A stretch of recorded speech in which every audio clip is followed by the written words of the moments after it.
Today, President Trump met with congressional leaders, Republicans and Democrats, on that thorny issue of immigration. And he did something we don't see often in Washington. He let the press in to film some of the discussions, almost an hour. I mean, look at Dick Durbin. He doesn't look all that thrilled, but he's one of the president's most vicious critics, sitting right next to the president. As I've been saying for many years, during the anti-amnesty battles of 2006, 7, and 2014, the people have a right to see where everybody's cards are in this game of high-stakes poker for the nation. And the president made sure that happened in quite a respectful manner. This was an idea I had last week. I was sitting with some of our great Republican senators, and we all agreed on everything. Let's have the same meeting, but let's add the Democrats. Dick, perhaps you'd like to say a few words? We can come together and reach an agreement. And when that happens, I think good things will happen in other places. Tom, would you like to say something? I hope that this meeting can be the beginning of building trust between our parties, between the chambers, because I know for a fact all the Republicans around the table are committed to finding a solution, and I believe all the Democrats are as well. Bob, where are you with the bill? You've challenged us, and we should step up to that challenge, and we're going to do it in a bipartisan fashion, but we have to put our best foot forward. Setting aside the substance of the negotiations for just a moment, one thing is abundantly clear after today. That media story that they've been peddling for days and weeks and even months, that the president doesn't have a handle on things, well, he was clearly in command. He was gracious, and I think he couldn't have been kinder to the 22 legislators in attendance. Yet, look at the way the Washington Post headline characterized the event. We got a glimpse of Trump negotiating today. It didn't go well. That is just absolutely pathetic. As usual, President Trump is like a powerful political astringent. He's trying in good faith to include Democrats in the process. And what does he get for it? Nothing but grief from the media. Now, remember when President Obama had his one measly roundtable at Blair House with Republicans before the Obamacare vote? Treat all Americans the same under provisions of the law so that they will know that geography does not dictate what kind of health care they would receive. I thank you, Mr. President. Let me just make this point, John, because we're not campaigning anymore. The election's over. That went well.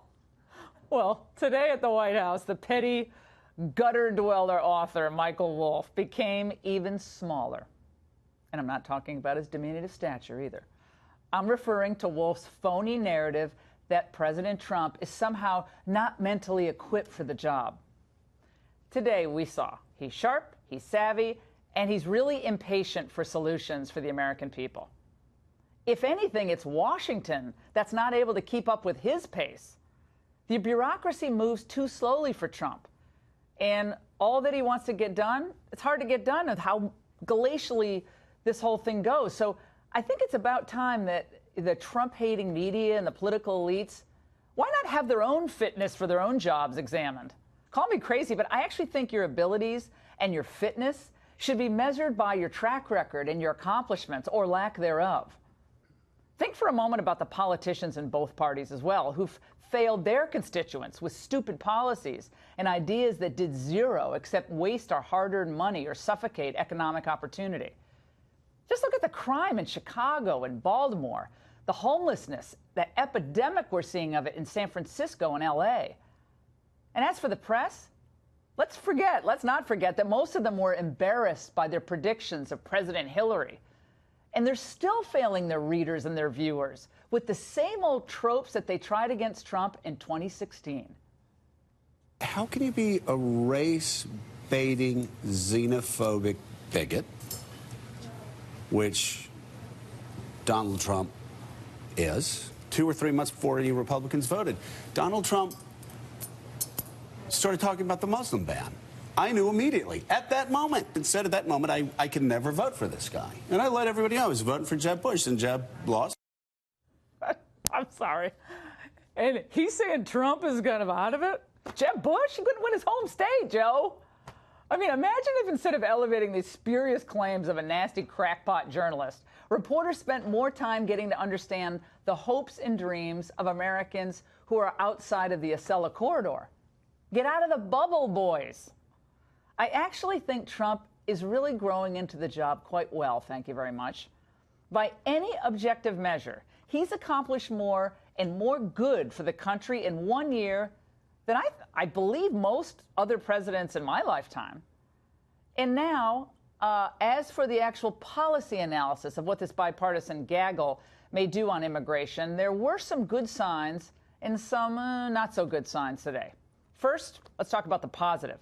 The president reiterated his must-haves in any DACA deal. We need a wall. It has to be a bill to end chain migration, cancel the lottery program. Those three things are paramount. Well, in a perfect world, we would have enough Republicans, and even a few Democrats maybe, who would pass the RAISE Act, that Tom Cotton, Senator Perdue Act, before we took any steps toward rewarding those who are in the country illegally. Citizenship shouldn't be bargained away for some song with maybe a green card. Shouldn't do it. Now to the concerning part of the DACA roundtable. This should be a bipartisan bill. This should be a bill of love. Truly, it should be a bill of love, and we can do that. When this group comes back, hopefully with an agreement, this group and others from the Senate, from the House, comes back with an agreement, I'm signing it. I mean, I will be signing it. I'm not going to say, oh, gee, I want this or I want that. I'll be signing it. Oh, wait a second. I hope the president hasn't been reading that Jeb Bush immigration book. Remember in 2014 when Jeb described illegal immigration as an act of love? Well, like clockwork, Jeb Bush tweeted today, encourage the president is seeking bipartisan solutions to our immigration challenges. I'll bet. Color me concerned. Well, while the president seems eager to do a DACA deal, I would caution that this is not the reason why he won. The American people elected him to protect their security and well-being first. So I have 5 thoughts for the president and the GOP. Number 1, focus on how immigration affects the American worker in the language that you use, even when you talk about doing something for the DACA so-called kids. Number 2, Trump won because his position on immigration differed from everyone else's in that room for the most part. So we need to keep the focus on what's good for American citizens and legal immigrants. Law and order, my friends, remains popular, necessary to the Trump agenda. Number 3, let's everyone be honest that passing DACA, well, it's not going to be some magic elixir for Americans.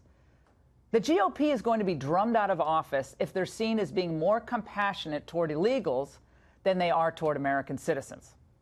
And number 4, if we don't change our legal immigration system, and fast, the melting pot will break beyond repair. Assimilation, patriotic immigration, and merit must be central to any discussion.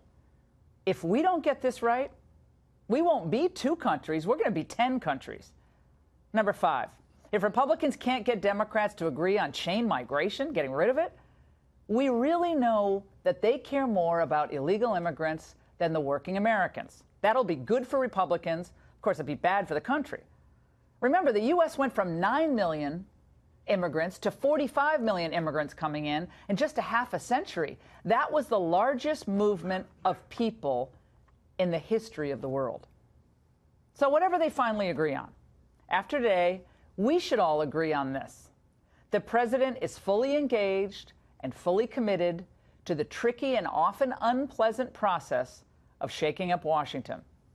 If he can get these entrenched elites in D.C. to secure this border and focus on the needs of the American people in the immigration debate, that alone will be a massive victory for this president and for the country. As the details of this DACA plan unfold, we're going to be watching and very closely. And that's The Angle.